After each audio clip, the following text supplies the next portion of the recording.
જયા પાર્વતી વ્રતની કથા માતા પાર્વતીની દુઆથી પૂર્ણ થઈ મનોકામના સાંભળશો તરત લાભ થશે। માતા પાર્વતીની કૃપાથી પૂર્ણ થઈ મનોકામના। આ વ્રતની કૃપાથી જીવનમાં આવે છે સુખ, શાંતિ અને સમૃદ્ધિ। માતા પાર્વતીની કૃપાથી પૂર્ણ થઈ મનોકામના, અખંડ સૌભાગ્ય માટે અવશ્ય સાંભળો આ કથા। જય શ્રી કૃષ્ણ મિત્રો, આપ સૌનું હાર્દિક સ્વાગત છે। મિત્રો, આજે આપણે એક એવા પવિત્ર વ્રતની કથા સાંભળવાના છીએ જેનું નામ લેતા જ મનમાં માતા પાર્વતી અને ભગવાન ભોળાનાથની છબી ઊભી થઈ જાય છે।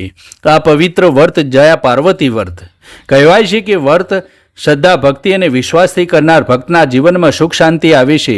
કુંવારી દીકરીઓ સારા જીવનસાથી માટે અને પરણેલી સ્ત્રીઓ પોતાના પરિવારના સુખ, સૌભાગ્ય અને સંતાનના કલ્યાણ માટે આ વ્રત કરે છે। તો મિત્રો, જો તમને ધાર્મિક કથાઓ અને વ્રત કથાઓ સાંભળવી ગમતી હોય તો આ કથા અંત સુધી જરૂર સાંભળજો, કારણ કે આજની કથામાં તમને જાણવા મળશે કે કેવી રીતે એક ભક્ત દંપતીના જીવનમાં એવું દુઃખ આવ્યું કે આખું જીવન અંધકારમય બની ગયું, પરંતુ માતા પાર્વતીની કૃપાથી એ જ જીવનમાં ફરી સુખનો સૂરજ ઉગ્યો। તો ચાલો શ્રદ્ધાપૂર્વક બોલીએ, બોલો માતા પાર્વતીની જય, બોલો ભોળાનાથ મહાદેવની જય। વદ ત્રીજના દિવસે ઉજવણું કરવામાં આવે છે। આ વ્રત દરમિયાન માતા પાર્વતી અને ભગવાન શિવનું સ્મરણ કરી અને પૂજન કરવામાં આવે છે। ભક્તો પોતાની શક્તિ અને પરંપરા પ્રમાણે વ્રત કરે છે। વ્રત કરનાર બહેનો સવારે વહેલા ઉઠીને સ્નાન કરે છે, સ્વચ્છ વસ્ત્રો ધારણ કરી ભગવાન શિવ અને માતા પાર્વતીનું સ્મરણ કરે છે અને પોતાના મનમાં વ્રત કરવાનો સંકલ્પ લે છે। માતા પાર્વતીને કંકુ, અક્ષત, ફૂલ અને સુહાગની સામગ્રી અર્પણ કરવામાં આવે છે। ભગવાન શિવને જળ, દૂધ અને બિલ્લીપત્ર અર્પણ કરીને પૂજન કરવામાં આવે છે। પરંતુ મિત્રો, માત્ર વ્રત કરવું જ પૂરતી નથી। વ્રતની સાચી શક્તિ ભક્તિ અને સત્ય, સંયમ અને સારા વિચારોમાં રહેલી છે। આ વ્રત સાથે જોડાયેલી એક સુંદર કથા હવે આપણે સાંભળવાના છીએ। આ કથા આપણને શીખવે છે કે જીવનમાં મુશ્કેલીઓ કેટલીય મોટી કેમ ન હોય, જો મનમાં શ્રદ્ધા હોય અને ઈશ્વર પર વિશ્વાસ હોય તો આશા ક્યારેય છોડવી જ જોઈએ નહીં। તો ચાલો સાંભળીએ જયા પાર્વતી વ્રતની આ પવિત્ર કથા। જયા પાર્વતી વ્રતની પૌરાણિક કથા ઘણા સમય પહેલાંની વાત છે। એક પવિત્ર નગરીમાં એક બ્રાહ્મણ દંપતી રહેતું હતું। બ્રાહ્મણનું નામ હતું સુદત્ત અને તેની પત્નીનું નામ હતું સુશીલા। બંને પતિ પત્ની ખૂબ જ ધાર્મિક અને સરળ સ્વભાવના હતા। સુદત્ત રોજ સવારે ઉઠીને ભગવાન શિવની પૂજા કરતો, ગરીબ માણસ તેની પાસે આવે તો પોતાની શક્તિ પ્રમાણે તેની મદદ કરતો, કોઈ ભૂખ્યું આવે તો ભોજન કરાવતો અને કોઈ દુઃખી આવે તો પ્રેમથી બે શબ્દ બોલતો। તેની પત્ની સુશીલા પણ ખૂબ જ ભક્તિભાવવાળી સ્ત્રી હતી। ઘરમાં પૈસાની કમી હતી પરંતુ સંતોષની કમી નહોતી।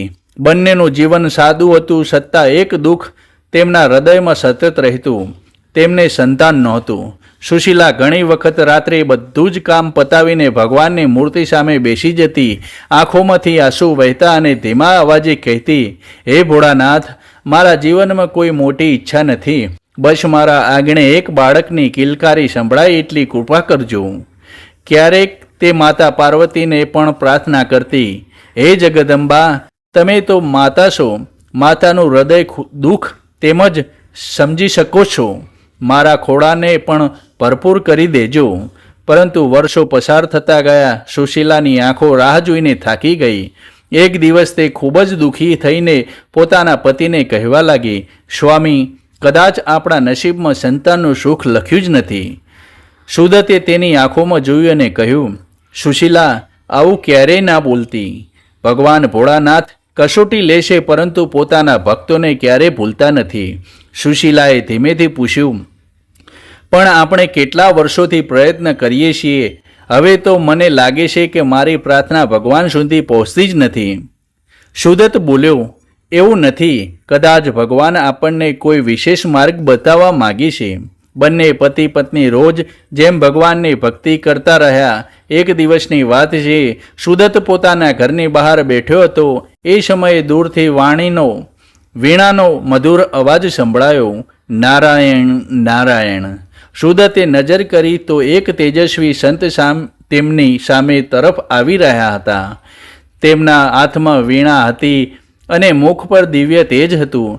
સુદત્ત તરત ઊભા થઈ ગયા. મહારાજ, આપ અમારા ગરીબ ઘરે પધાર્યા એ અમારું સૌભાગ્ય છે. સુશીલાએ પણ બહાર આવીને સંતના ચરણોમાં નમન કર્યું. બંને શ્રદ્ધાથી તેમનું સ્વાગત કર્યું.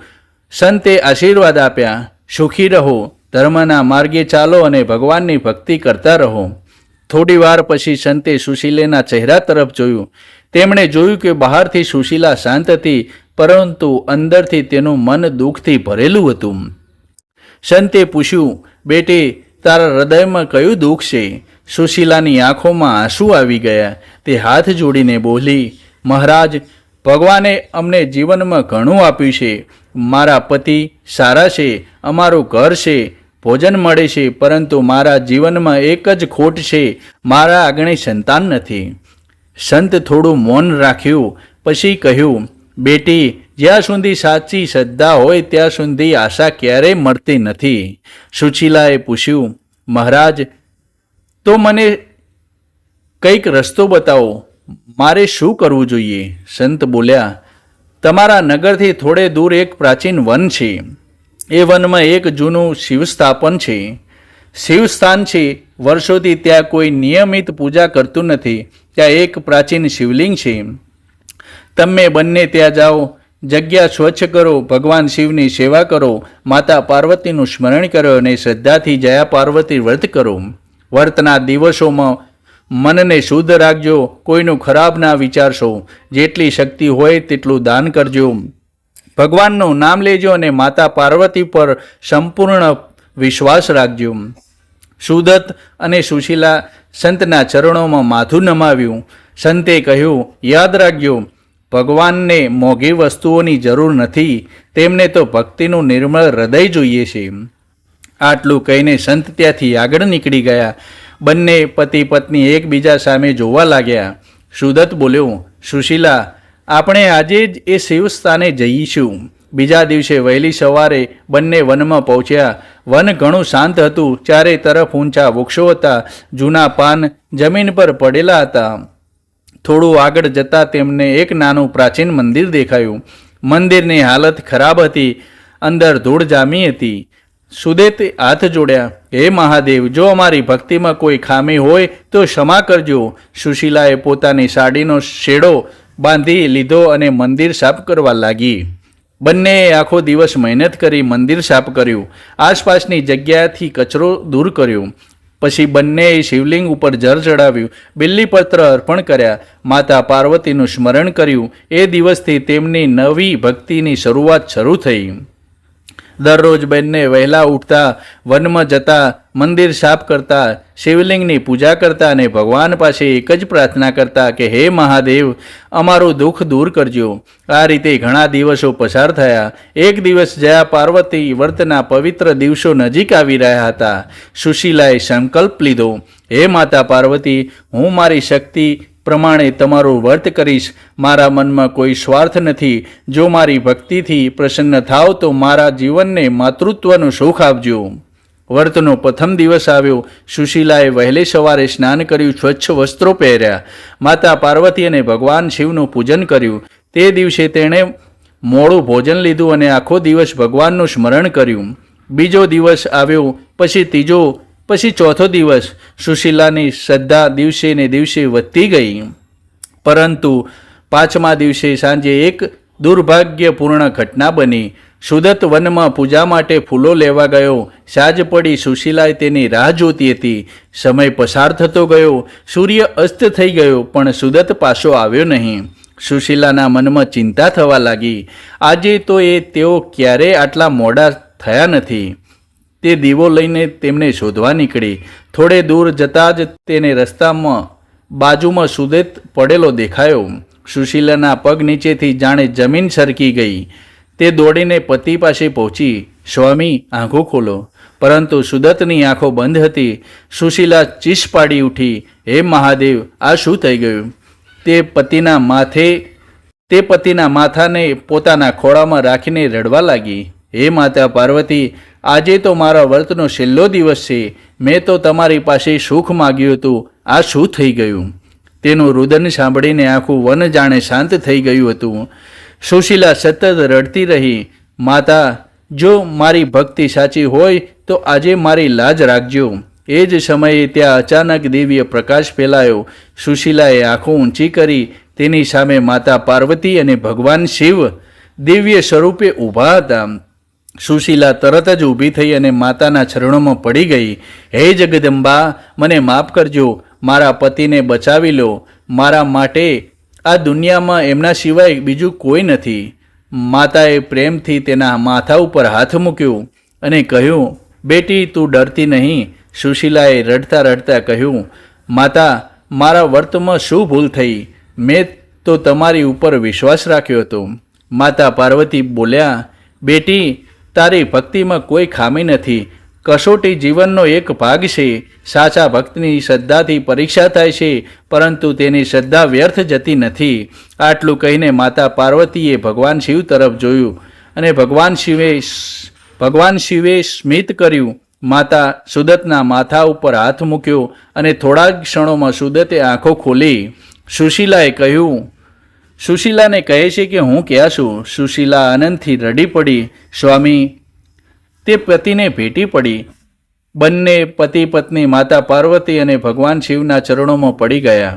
સુદત બોલ્યો, પ્રભુ, આજે અમારું જીવન તમારી કૃપાથી બચી ગયું. માતા પાર્વતીએ કહ્યું, તમારી ભક્તિથી અમે પ્રસન્ન છીએ. હવે તમે વરદાન માગો. સુદત અને સુશીલા બંને હાથ જોડીને ઊભા રહ્યા. સુશીલા બોલી, માતા, અમારે કોઈ ધનની જરૂર નથી. અમારે રાજપાટ નથી જોઈએ. બસ સંતાન સુખ આપજો. માતા પાર્વતી પ્રસન્ન થયા. તેમણે કહ્યું, બેટી, તારી મનોકામના પૂર્ણ થશે. તું જયા પાર્વતી વ્રત શ્રદ્ધાથી કરતી રહેજે. વ્રતના દિવસોમાં ભગવાન શિવ અને મારું સ્મરણ કરજે. પોતાની શક્તિ પ્રમાણે પૂજા કરજે અને અંતરમાં સદા સત્ય અને ભક્તિ રાખજે. જે સ્ત્રી સાચા મનથી આ વ્રત કરશે તેના જીવનમાં સુખ, શાંતિ અને સૌભાગ્ય વધે એવી મારી કૃપા રહેશે. અને જે ભક્ત આ કથા શ્રદ્ધાથી સાંભળશે કે સંભળાવશે તેના જીવનમાં પણ સદાય ભગવાનની કૃપા રહેશે. આટલું કહીને માતા પાર્વતી અને ભગવાન શિવ અંતર્ધ્યાન થઈ ગયા. સુદત અને સુશીલા ઘણા સમય સુધી ત્યાં જ ઊભા રહ્યા. બંનેની આંખોમાંથી આનંદના આંસુ વહેતા હતા. સમય પસાર થતો ગયો. આગલા વર્ષ જયા પાર્વતીના વ્રતનો પ્રથમ પવિત્ર સમય આવ્યો. સુશીલાએ ફરીથી સંપૂર્ણ શ્રદ્ધાથી વ્રત કર્યું. ભગવાન શિવ અને માતા પાર્વતીનું પૂજન કર્યું. વ્રત પૂર્ણ થયા પછી ઉજવણું કર્યું. સૌભાગ્યવતી સ્ત્રીઓએ પોતાની શક્તિ પ્રમાણે ભોજન કરાવ્યું. વસ્ત્રો અને સુહાગની સામગ્રી અર્પણ કરી. બ્રાહ્મણને દીક્ષા આપી અને માતા પાર્વતીનો આભાર માન્યો. કહેવાય છે કે થોડા સમય પછી સુશીલાના જીવનમાં માતૃત્વનું સુખ આવ્યું. તેના આંગણે બાળકોની કિલકારી ગુંજી ઉઠી. સુશીલાએ પોતાના બાળકને ખોળામાં લીધું ત્યારે તેની આંખોમાંથી આંસુ વહેવા લાગ્યા અને તે બોલી, હે માતા પાર્વતી, આજે મારી વર્ષોની પ્રાર્થના પૂર્ણ થઈ. સુદત પણ હાથ જોડ્યા. હે ભોળાનાથ, તમે અમારા પરિવાર પર જે કૃપા કરી છે તે અમે ક્યારેય ભૂલી શકશું નહીં. બંને પતિ પત્ની ભગવાન શિવ અને માતા પાર્વતીને ભક્તિ કરતા જીવન પસાર કરવા લાગ્યા. કથાનો સંદેશ. મિત્રો, આ કથા આપણને ખૂબ જ સુંદર સંદેશ આપે છે. જીવનમાં જ્યારે બધું જ આપણા મન પ્રમાણે ન થાય ત્યારે આપણે ભગવાન પરનો વિશ્વાસ છોડવો નહીં. ક્યારેક ભગવાન આપણી ઈચ્છા પૂરી કરવા માટે સમય લેશે, પરંતુ તેનો અર્થ એ નથી કે ભગવાન આપણને ભૂલી ગયા છે. વ્રતનો સાચો અર્થ માત્ર ભૂખ્યા રહેવામાં નથી. વ્રતનો સાચો અર્થ છે મનને શુદ્ધ કરવું, વાણીમાં મધુરતા લાવવી, કોઈનું અહિત ન કરવું, ઈશ્વરનું સ્મરણ કરવું અને પોતાની શક્તિ પ્રમાણે જરૂરિયાતમંદની સેવા કરવી. માતા પાર્વતી અને ભગવાન શિવનું દાંપત્ય જીવન આપણને પ્રેમ, વિશ્વાસ અને સમર્પણનો સંદેશ આપે છે. માતા પાર્વતીની જેમ જીવનમાં મુશ્કેલીઓ આવે ત્યારે ધીરજ રાખવી અને ભગવાન શિવની જેમ દરેક પરિસ્થિતિમાં સ્થિર રહેવું એ જ સાચી ભક્તિ છે. જો મિત્રો કોઈ ભક્ત શ્રદ્ધાથી જયા પાર્વતી વ્રત કરે, માતા પાર્વતી અને ભગવાન શિવનું પૂજન કરે, આ કથા સાંભળે અથવા બીજાને સંભળાવે, તેના જીવનમાં સુખ શાંતિ રહેશે અને તેના પરિવાર પર સદાય ઈશ્વરની કૃપા બની રહેશે એવી આપણે પ્રાર્થના કરીએ. હે માતા પાર્વતી, જે દીકરીઓ પોતાના માટે સારા જીવનસાથીની પ્રાર્થના કરે છે તેમના જીવનમાં સારા સંસ્કારથી જીવનસાથીની કૃપા કરજે. જે સ્ત્રીઓ પોતાના પરિવારના સુખ માટે વ્રત કરે છે તેમના ઘરમાં પ્રેમ અને શાંતિ જાળવી રાખજે.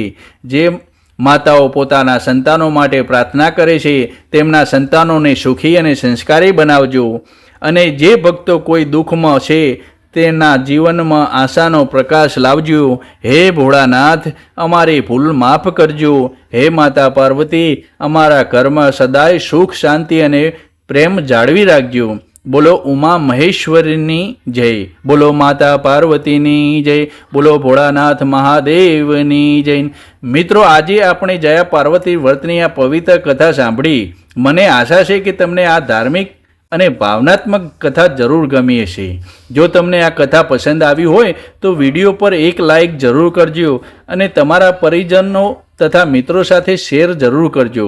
આવી જ ધાર્મિક, આધ્યાત્મિક અને હૃદયસ્પર્શી કથાઓ સાંભળવા માટે અમારી ચેનલને સબસ્ક્રાઈબ કરવાનું ભૂલતા નહીં. તમારા જીવનમાં ભગવાન શિવ અને માતા પાર્વતીની કૃપા હંમેશા બની રહેશે. જય શ્રી કૃષ્ણ, જય શ્રી મહાદેવ.